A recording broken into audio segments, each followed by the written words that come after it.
welcome to the National Amateur Disc Golf Tour Championships presented by Met Center. We're in Bat City, Austin, Texas for the final round of one of the biggest amateur tournaments of the season.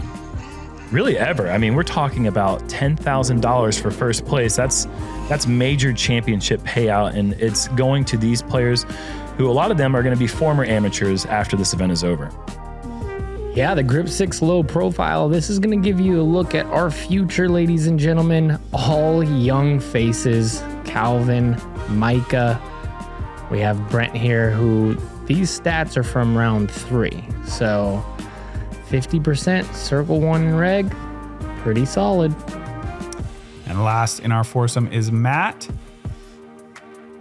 C1X putting was struggling last round. Looks like fairway hits were good. See if he can clean that up for the final. Starting off on hole 1, 288 feet. Over that out of bounds area. Yeah, on the left, looks like it's going to be pretty much a carry the whole way. I'm thinking sidearm. Pretty tough Happy turnover. Halloween, and welcome to the National Amateur Disc Golf Tour Championship 2021. We're in the capital city of Texas, Austin. This is your final round. 18 holes at the Met Center. Your 12 p.m. lead card, teeing off first, -7 under par with a total score of 184.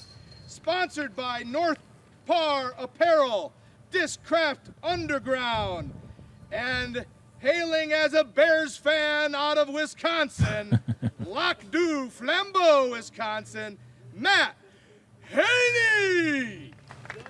Intros from Jay Yeti Redding. Perfect.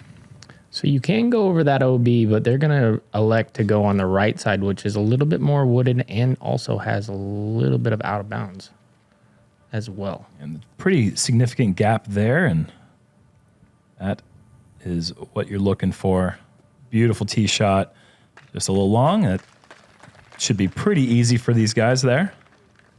Teeing off second, -10 under par with a total score of 181.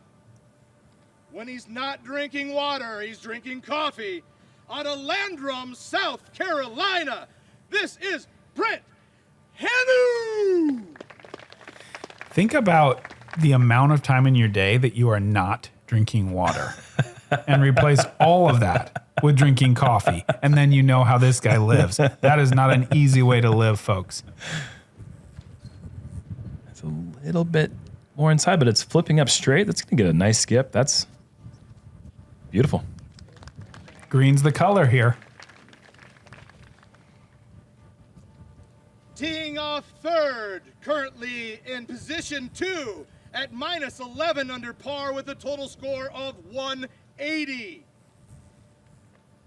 He is 6'5" and he's not done there yet. Calvin, don't Heimberg me. Pettigrew out of Jacksonville, Tennessee. 6'5". That's really tall. It's not that tall. It's pretty tall. It's kind of got the young, tall, skinny vibe going on with disc golf. That is a pretty common build. We're seeing a lot of that. Catches a limb, I believe, and drops down short.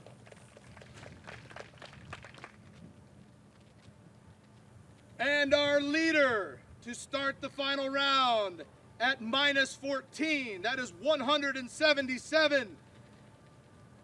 Sponsored by Down South Disc Golf. He doesn't go anywhere without his chocolate lab. Hailing out of Woodruff, South Carolina, this is Micah Groth. Micah with a 3-shot advantage over the field coming into this final round. And you can see the wind is blowing. Met Center is mostly open, and the wind will be a factor today. Micah just 16 years old. Again, $10,000 on the line here. Not the start he's looking for. Catches that corner. Good luck, guys. Have a fantastic day. I can't think of somebody I would rather announce my name going into a round as important as this one if I'm a 16-year-old amateur than Jay Redding. And he's bringing the Halloween spirit, which is, It's you know he would. It's fantastic. I mean, he brings the spirit everywhere he goes. He dresses up on days that aren't Halloween, so you know he's going to bring it on Halloween. It's a little bit of a nervy putt going at it from deep as a right-hander with that drainage ditch waiting for you. These guys, much better position. This is the start they're going to need here with these early birdies. Catch up some strokes on the leader. Yeah, Matt's really going to have to, I would say, have the hot round by a lot in order to make a little deep run at Micah here. And there's a solid putt. Brent as well from Brent. Almost 2 center. Hit the pole pretty hard. Tried to come back out, but it stayed in for birdie. I like that Calvin's bringing the orange hat for Halloween. Respect.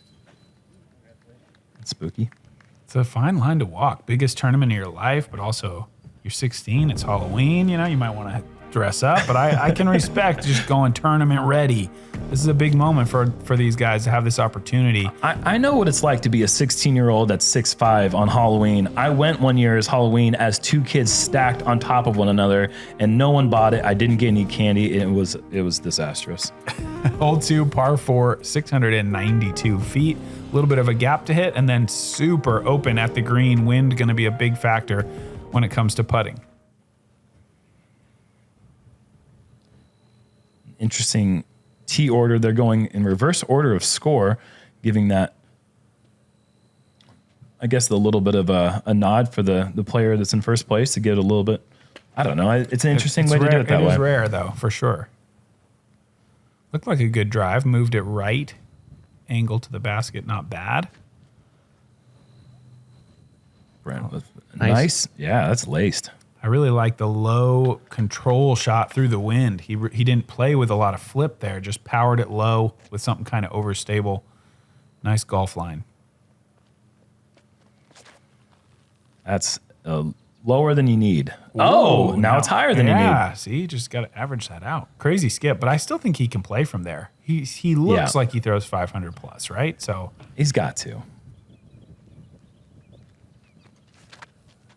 And Micah going with the orange hair for Halloween. I like that as well. That's a good choice. That's beautiful. Crushed. Yeah, nice flex line, opening that gap up as wide as possible. Yeah, one thing about Texas is you're always going to have some sort of swirling wind. So I'm curious to see how these guys are going to react on the putting greens. Ooh, it's turned on him. Yeah, that was... You were right. He can throw it 500 feet. Yep. A lot of amateurs can throw 500 feet. Not too many amateurs can throw 500 feet in the right direction. And but that's the not to ones say on that this he can't. lead card, the ones on this lead card clearly can't. Yes, of course, and that wasn't supposed to be directed. But and I've gone online. I've seen online distances. I've seen people that can throw 600 to 700 feet. I've never even heard of them before. That was close. He almost climbed up and over, but a good shot. I guess there is a little bit of room past that rise that you're still safe. Yeah, nice shot from Brent. Oh, yeah. He's going to have a similar putting distance as he had on hole 1. Now Matt with the big drive. He's got the forehand approach. Oh, beautiful. If he's got the distance right, that was really nice and controlled. A little short, but... A little testy putt coming up.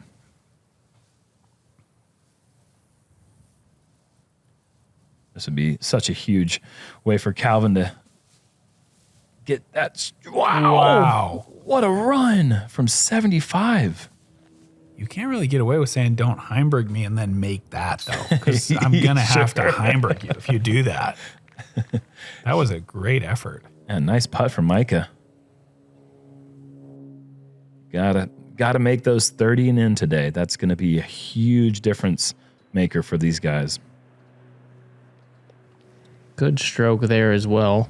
The National Amateur Disc Golf Tour is disc golf's only nationwide tour dedicated to amateurs, aspiring amateurs, and future professionals. With events in nearly every state, including Hawaii and Alaska, the NADGT allows amateurs from all over to compete against each other.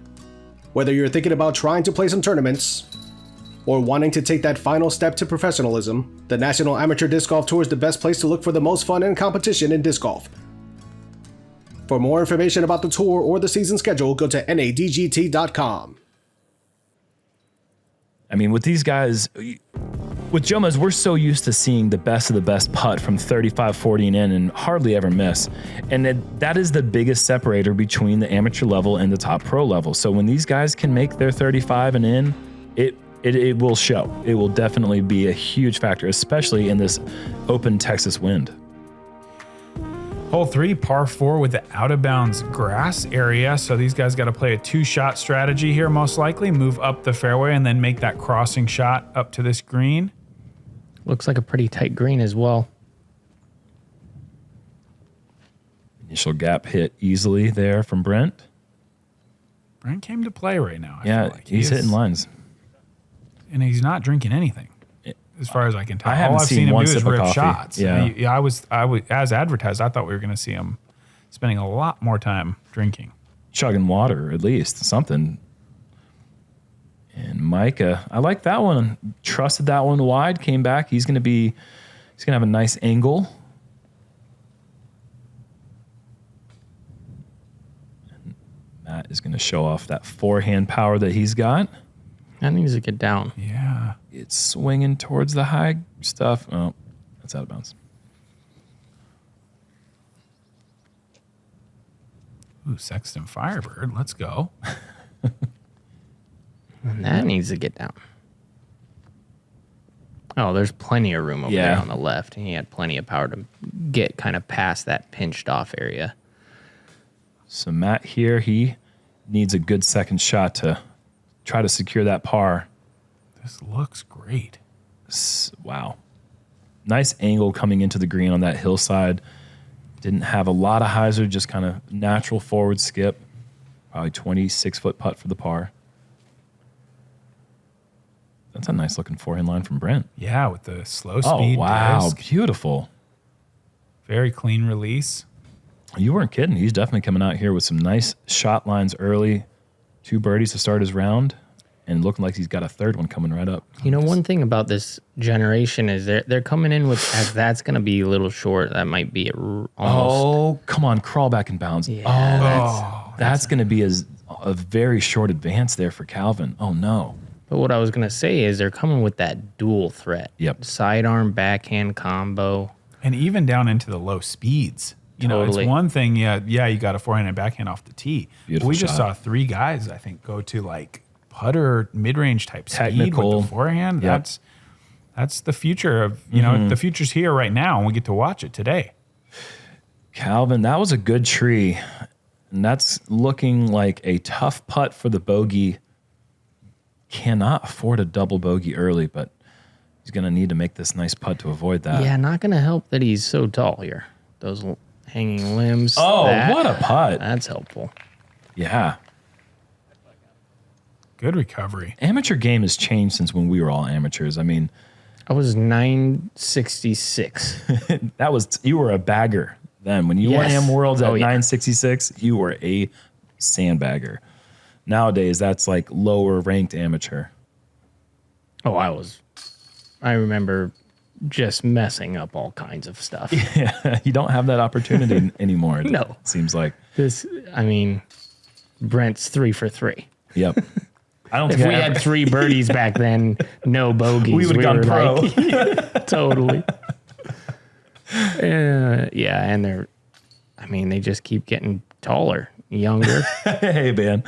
We were tall back in the day, too. Oh, there's one person that I know that was tall back then. He's right next to me.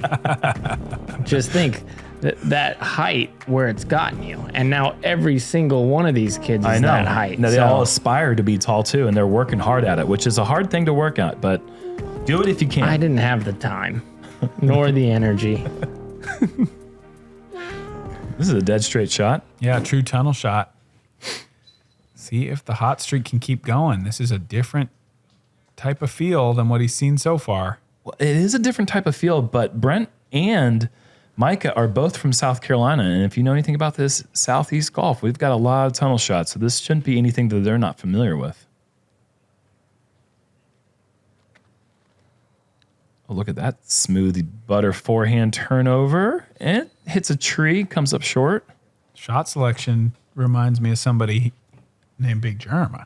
Just going straight at it. I like that release. It's a nice hyzer flip. There's another one for you.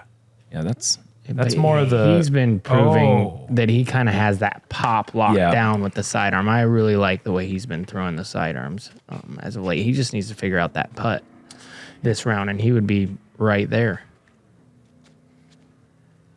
They're all going with the sidearm. Yeah, Calvin gets through, and he's going to be inside the circle.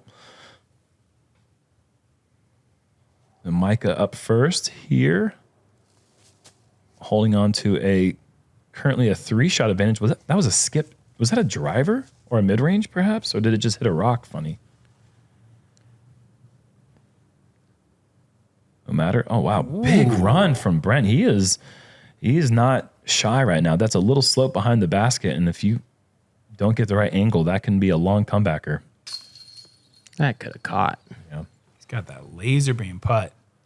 His game's reminding me of one named Anthony Barilla, maybe because of the stature, but also the way that he brings it into his body and really spins it, at least the putt.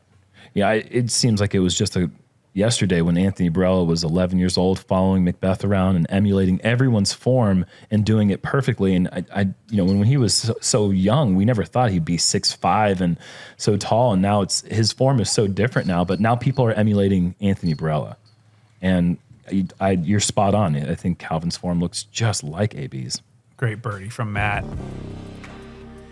It is just crazy to think about a welcome to the professional game to the tune of $10,000. I mean, I never would have thought this was even possible. Yeah. So, hats off to the National Amateur Disc Golf Tour for putting this together. 1,268 players in Austin across all these different divisions. Huge undertaking to put this on. My Huge goodness. undertaking. And Dave Feldberg, obviously world champion, winner of essentially every tournament you'd ever want to win. Now he's doing big things on the production and disc golf tournament running side. And it's a Hall of Fame career that's just getting more and more established every year. Everything that he gets his hands on. Yeah, hats off to him and all his work. It bears repeating, too, that we had former champions here, Kyle Klein and Silas Schultz. It's two names you're going to probably know if you're a Jomez watcher. That's right. So this has been a pretty good predictor of some future stars. So could we see that again today with the guy, whoever comes out on top today, maybe ripe for a quick ascension up into the top of the sport? You never know. Well, shots like that last one, it shows a lot of angles and skills. These guys are repping the forehand and backhand with accuracy and power. I mean, it's seeing some good things so far early on. So it looks like this par 4 is one that you need to hit that initial gap, bend it from right to left, and then again make yourself around the corner into a tucked in green. So I feel like they're going to need to throw back-to-back shots. Oh, that's nice. I think one more of those from where he is, and he's going to be golden. I was thinking that you probably wanted to stay closer to the right side of the fairway to open up that angle, but it's a beautiful hole, I'll say that. Mm-hmm. This is a good placement shot. I don't think that's going to really give him a look, but that's going to save his par. He'll be able to move on and get out of there. Some great disc golf here in Austin, Texas. Some of the best fairways I've ever seen out there at Roy G. Park. The Met Center has some great holes out here as well. A bit high for Micah. He's going to have to scramble now for the par.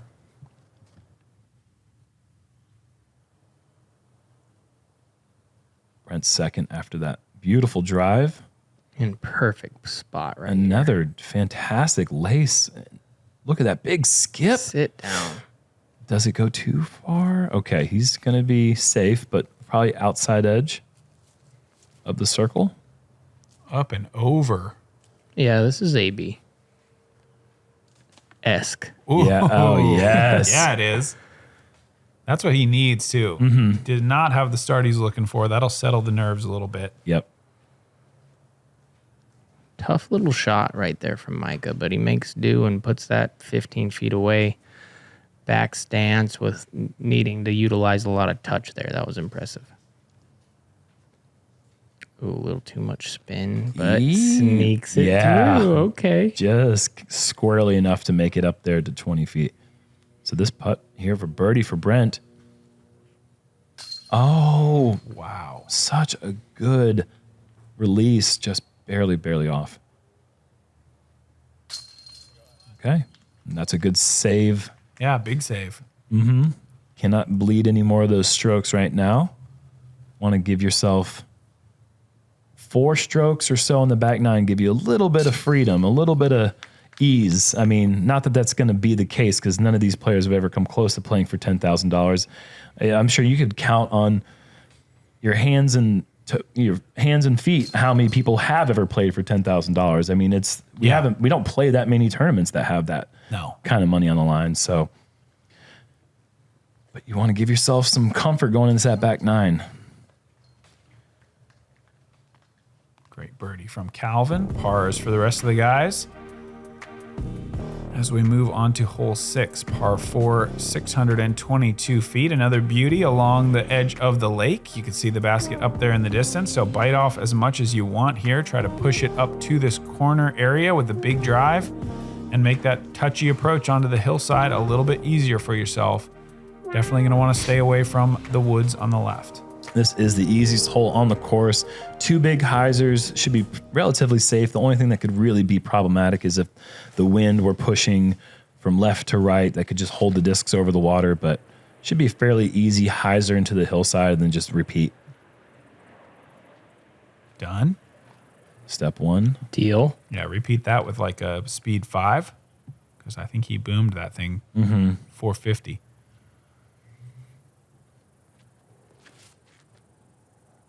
Matt needs to get on this birdie train now. If he wants to be a contender on this back 9, he's going to need to do something really special from here on out. That's a good drive there. Yeah, that was awfully close to hanging a little bit too wide and basically needing to re-tee. So, with this hole being a 3.55 average, this is more of a situation where you have to get the birdie just to stay in the game as opposed to getting a birdie to try to gain a stroke. I mean, somebody could make a mistake, and that would be a great situation for these guys that are trailing Micah right now. But this is one you just need to get up there and get your 3 and move on. Perfect. Not showing any mistakes right there. So part 2. Little breezy. This is going really straight. Yeah, wow. beam. I thought that was supposed to, out of his hand, I thought he was throwing a hyzer, and I was like, oh, that's going into the woods. And look at that thing just go straight at the pole and hit the base. Beautiful.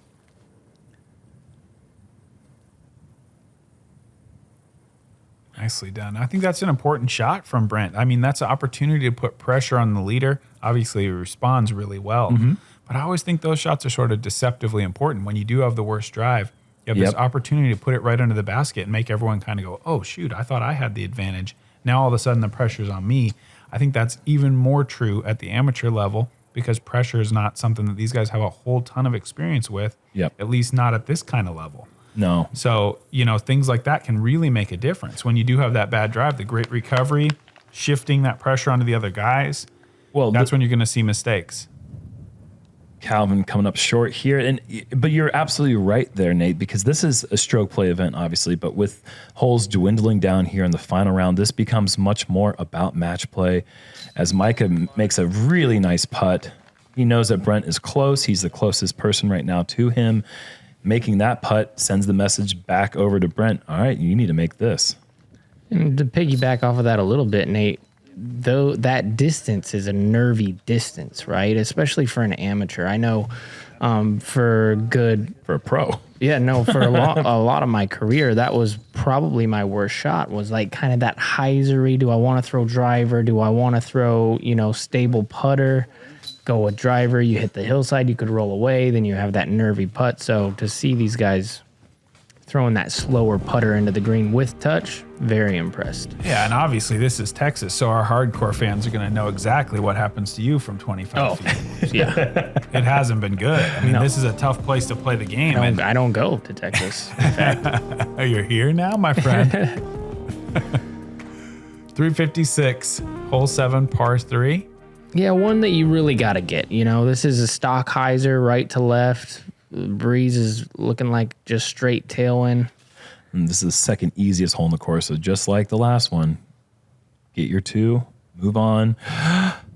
But boy, it's good, but it's good and not good at the same time. Yeah, just short, you know. This guy hasn't really made a throwing error yet, I don't believe. He is really feeling his drive. The rhythm is spot on. The disc selection and everything is certainly something to take note of. I know I've said it before, but I always just really feel like in these big moments, the 10-footer is so powerful because you only have so much in the tank to like dig deep and make these big highlight putts. When you get one like that, guaranteed birdie, no stress, on to the next hole, that can be huge. You got like 10 minutes of like no stress relief from the round where you can just think about the next hole or think about what you want for dinner tonight or anything. And that's right at 33. Yep.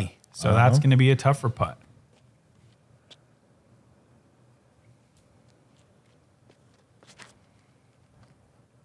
Looked like he just barely threw it. And this is going the distance. Yep. That is rolling back towards the pin. So Matt up first here and Little layup. mm-hmm.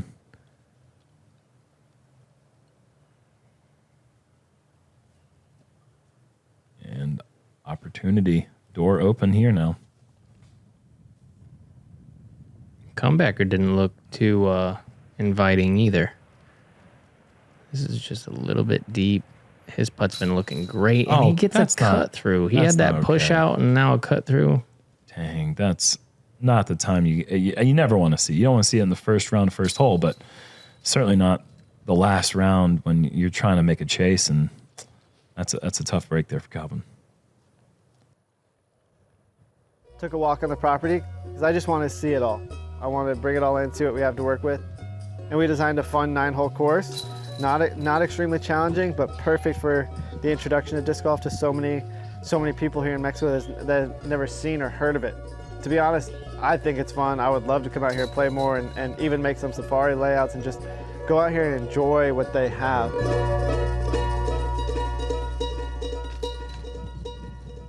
Brand new Paul Macbeth Foundation documentary about that first project in Mexico. I just got a private advanced screening at Gate C11 of the Seattle airport, and I thought it was great. I think you guys are going to enjoy watching that little film. I really enjoyed it as well. I really did. I thought it was well put together, and what he's doing with the foundation is nothing short of special. Yeah, it is great. He made the most money that any disc golfer has ever made in a season, and all that money went to the foundation. I mean, that's excited to see what they do next. It's special stuff Macbeth's doing.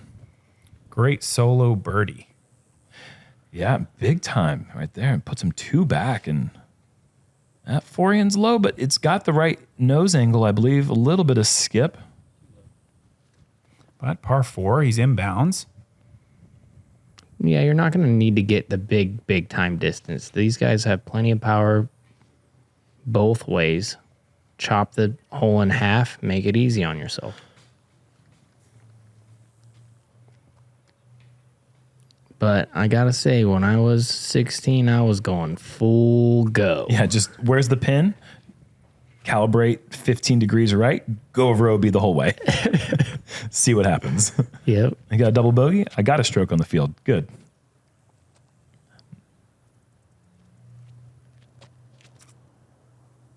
I'm not sure I could throw 400 when I was 16, so don't know if I had the option. That was a nice shot there from Calvin. I was for sure throwing farther than I am now, without a doubt. Oh my gosh, you guys, you've missed the classic Uli stomp forehand. That was when Uli was top 5 sidearm, because there was 2 other guys doing it. Just paving the way, Big Jerm, for people like you, my friend. I'd even say you were top 4 when there was 2 other guys doing it. Solid shot there. Going to leave a C2 birdie look. And he's going out over the OB. He's going to have to crash in with a little love, and he gets it. Wow, make it or break it type of shot there from Micah. He went for it and got it. Beautiful.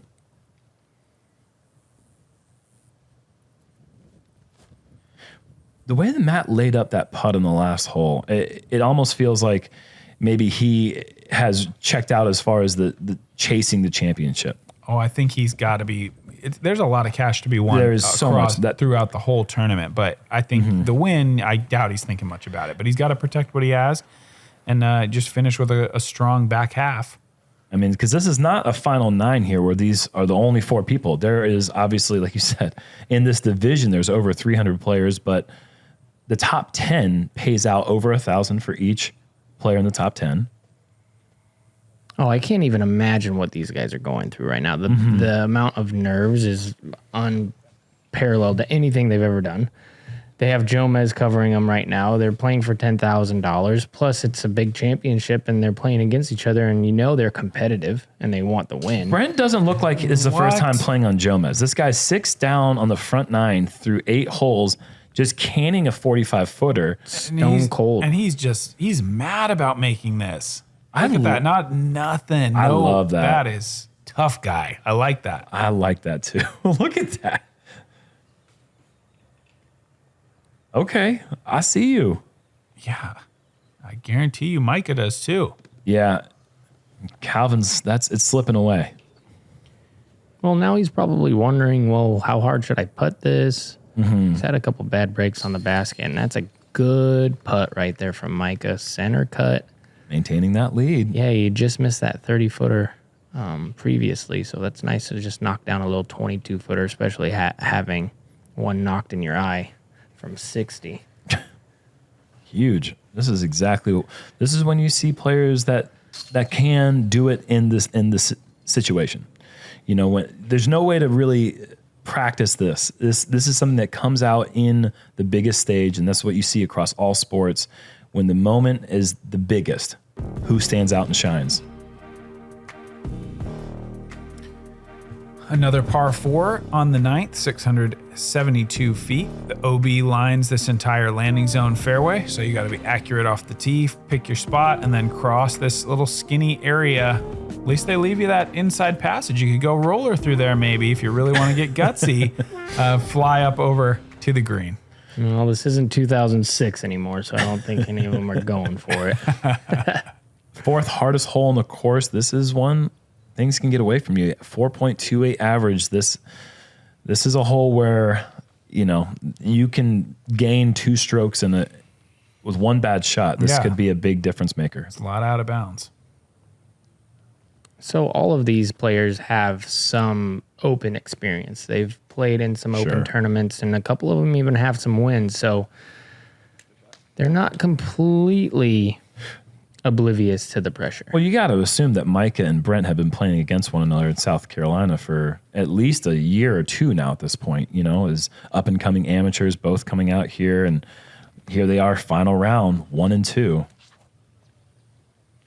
A little familiarity has got to be a nice thing for create a little camaraderie there. And isn't our AM World champion, Evan Scott, also from South Carolina? He certainly is, and he did some amazing things before he won AM Worlds, and then after he won AM Worlds, he's continuing to show why he was and is the reigning amateur world champion. Shout out to South Carolina. That's all I can say. That was a huge drive from Calvin. I've said those words 100 times, but look at this angle control coming into the basket. You know, we've seen them go from backhand and now to sidearm. And it's crazy to me that he chose the backhand in that situation. I agree. Dude, this guy is lacing this course up. That was a very smooth, controlled forehand. I'm loving this. Matt's got a little bit more of that overstable flex line that he's showing off, and that's a nice shot as well. After Calvin's big drive, he's got this little backhand flip-up approach. He's going straight at it, and that's fantastic. Wow. Making one of the hardest holes on the course look like nothing. Yeah, it wasn't the hardest for these 4.